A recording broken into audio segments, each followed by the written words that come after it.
Hey everybody, it's Jason with Parallel Reality coming back with you today with an article from Outkick dated February 6th.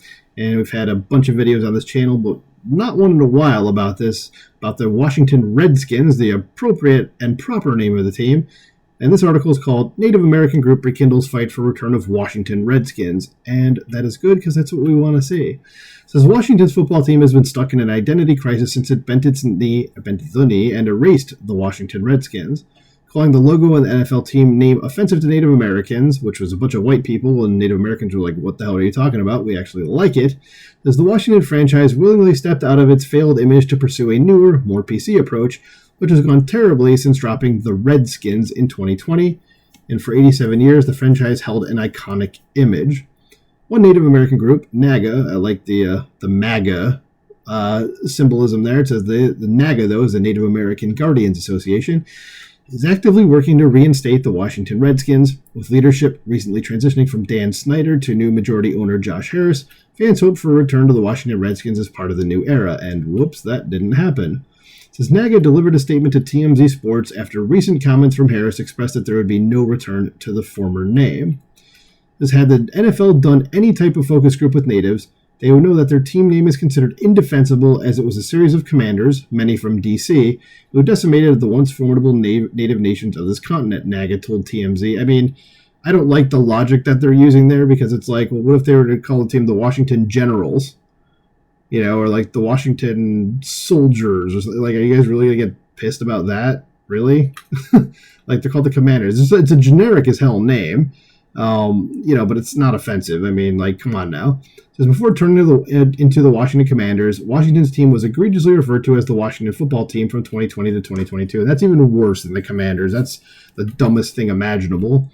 As NAGA's mission has been to clear the stigma of the name, sharing that Native American groups don't actually find it offensive, and that's true because of this next sentence here that says the Washington Post published a poll in 2016 that found 90% of Native Americans were not offended by the Washington Redskins name. Yes, because they believe it connects them to their heritage, and that is fine. There is nothing wrong with that. It says NAGA also bashed people fighting to eliminate the Redskins as crying wokesters, saying Native Americans have been ignored by today's woke/racist decision makers at the DC-based franchise, which continues to insist on utilizing the most degrading and insensitive namesake in any sports league, the Commanders. Okay, you guys are going a little over the top there with that, but okay.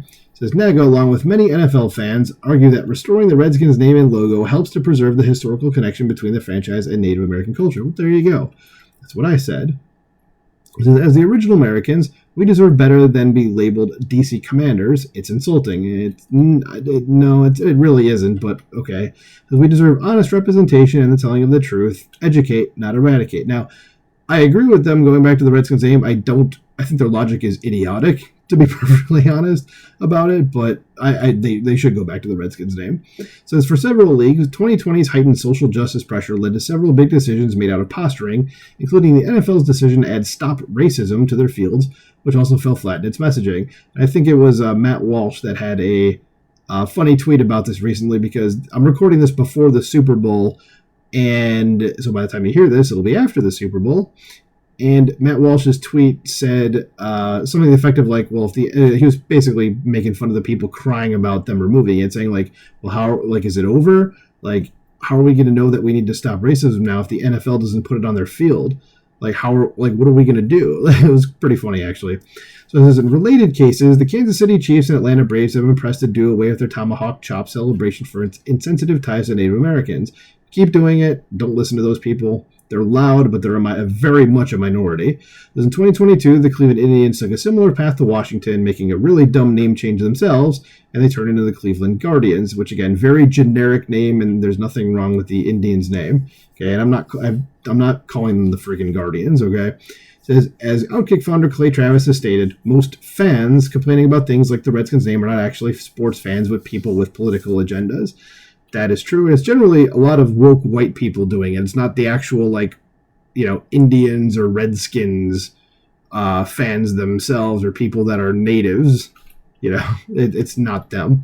Anyway, that was the article. I mean, do you agree? Do you think the Redskins should go back to their name, or do you think no, they should just stay as the Commanders, or maybe go back to the Washington football team? Anyway, let me know what you think about this in the comments below.